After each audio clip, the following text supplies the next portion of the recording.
ଆଜିର କାହାଣୀ ହେଲା ପଥର କଣ୍ଢେଇ ଓ ଗରିବ କୁମ୍ଭାର। ଅନେକ ବର୍ଷ ପୂର୍ବେ ନୀଳଗିରି ପାହାଡ଼ ପାଦଦେଶରେ ଏକ ଛୋଟ ଗାଁ ଥିଲା। ସେହି ଗାଁରେ ମାଧବ ନାମରେ ଜଣେ କୁମ୍ଭାର ରହୁଥିଲା। ମାଧବ ବହୁତ ପରିଶ୍ରମୀ, କିନ୍ତୁ ତାର ଭାଗ୍ୟ ସାଥ ଦେଉନଥିଲା। ସେ ମାଟିରେ ସୁନ୍ଦର ସୁନ୍ଦର ହାତୀ, ଘୋଡ଼ା ଏବଂ ମାଠିଆ ତିଆରି କରି ହାଟକୁ ନେଇଯାଏ, କିନ୍ତୁ କେହି ତାକୁ କିଣନ୍ତି ନାହିଁ। ଲୋକମାନେ ସହରରୁ ଆସୁଥିବା ଚମକୁଥିବା କାଚ ଓ ପ୍ଲାଷ୍ଟିକ ଜିନିଷ ପଛରେ ଗୋଡ଼ାଉଥିଲେ। ଦିନେ ବହୁତ ବର୍ଷା ହେଉଥାଏ। ମାଧବ ପାଖରେ ଖାଇବାକୁ ଦାନାଟିଏ ବି ନଥିଲା। ସେ ମନ ଦୁଃଖରେ ଜଙ୍ଗଲକୁ ଟିକେ ଭଲ ମାଟି ଖୋଜିବା ପାଇଁ ଗଲା। ପାହାଡ଼ ଝରଣା କୂଳରେ ବସି ମାଟି ଖୋଳୁ ଖୋଳୁ ତାକୁ ଏକ ଅଜବ ନୀଳ ରଙ୍ଗର ପଥର ମିଳିଲା।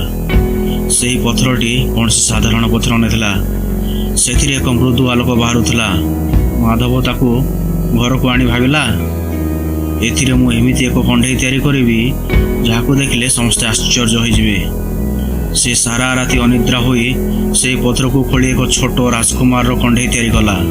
କିନ୍ତୁ କଣ୍ଢେଇଟି ତିଆରି ସରିଲା ବେଳକୁ ତାର ଆଖି ନଥିଲା।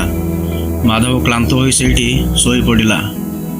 ଠିକ୍ ମଝି ରାତିରେ ଆକାଶରୁ ଜହ୍ନମାମୁଁ ମେଘ ଆଡ଼ରୁ ବାହାରି ତାଙ୍କର ଏକ ରୂପେଲି କିରଣ ଝରକା କବାଟେ ଆସି ସେ ଅଧଗଡ଼ା କଣ୍ଢେଇ ଉପରେ ପଡ଼ିଲା। ହଠାତ୍ କଣ୍ଢେଇଟି ଆଖି ମାଣିକ ପରି ଜଳି ଉଠିଲା। ସେ କଥା କହିବାକୁ ଲାଗିଲା। ମାଧବ ନିଦ ଭାଙ୍ଗିଗଲା। ସେ ଦେଖିଲା କଣ୍ଢେଇଟି ତା ସାମ୍ନାରେ ଠିଆ ହୋଇ ହସୁଛି। କଣ୍ଢେଇ କହିଲା, ମାଧବ ଡର ନାହିଁ, ମୁଁ ହେଉଛି ଜହ୍ନମାମୁଁଙ୍କ ଦୂତ। ତୁମର ନିଷ୍ଠା ଓ କଳା ଦେଖି ଜହ୍ନମାମୁଁ ବହୁତ ଖୁସି। ସେ ମୋତେ ପଠାଇଛନ୍ତି ତୁମକୁ ସବୁ ଦୁଃଖରୁ ଦୂର କରିବାକୁ। ମାଧବ ବିଶ୍ୱାସ କରିପାରୁନଥିଲା। କଣ୍ଢେଇଟି ଧୀରେ ଧୀରେ ମାଧବର ପୁରୁଣା ମାଟି ପାତ୍ରଗୁଡ଼ିକୁ ଛୁଇଁଦେଲା। ଦେଖୁ ଦେଖୁ ସେହି ସବୁ ସାଧାରଣ ମାଟି ପାତ୍ରଗୁଡ଼ିକ ଏକ ଅଲୌକିକ ସୁଗନ୍ଧରେ ଭରିଗଲା ଏବଂ ସେଥିରୁ ଇନ୍ଦ୍ରଧନୁ ଭଳି ରଙ୍ଗ ବାହାରିଲା। ପରଦିନ ସକାଳେ ଯେତେବେଳେ ମାଧବ ସେହି ଜିନିଷଗୁଡ଼ିକୁ ହାଟକୁ ନେଇଗଲା, ସାରା ସହରର ଲୋକ ସେଠାରେ ରୁଣ୍ଡ ହୋଇଗଲେ। ଯେଉଁମାନେ ତାକୁ ପଚାରୁନଥିଲେ, ଆଜି ସେମାନେ ଧାଡ଼ିରେ ଠିଆ ହୋଇ ତାର କଣ୍ଢେଇ କିଣିବାକୁ ଲାଗିଲେ।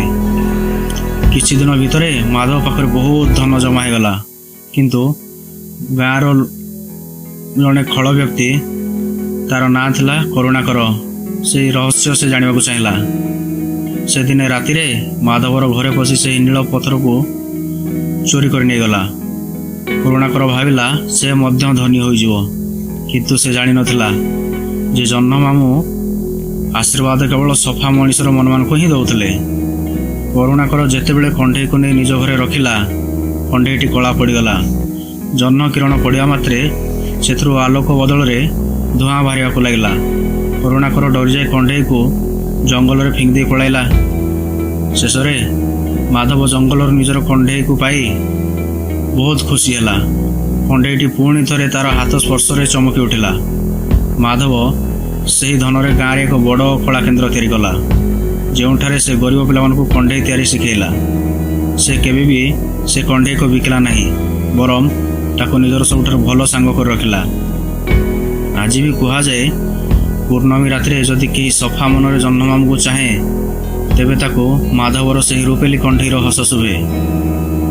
ଆମେ ଏଥିରୁ ଶିଖିଲେ ଯେ ଲୋଭ ମଣିଷକୁ ପତନ ଆଡ଼କୁ ନିଏ, କିନ୍ତୁ ସଚ୍ଚୋଟତା ଓ କଳା ପ୍ରତି ଭଲ ପାଇବା ମଣିଷକୁ ସଫଳତାର ଶୀର୍ଷରେ ପହଞ୍ଚାଇଥାଏ।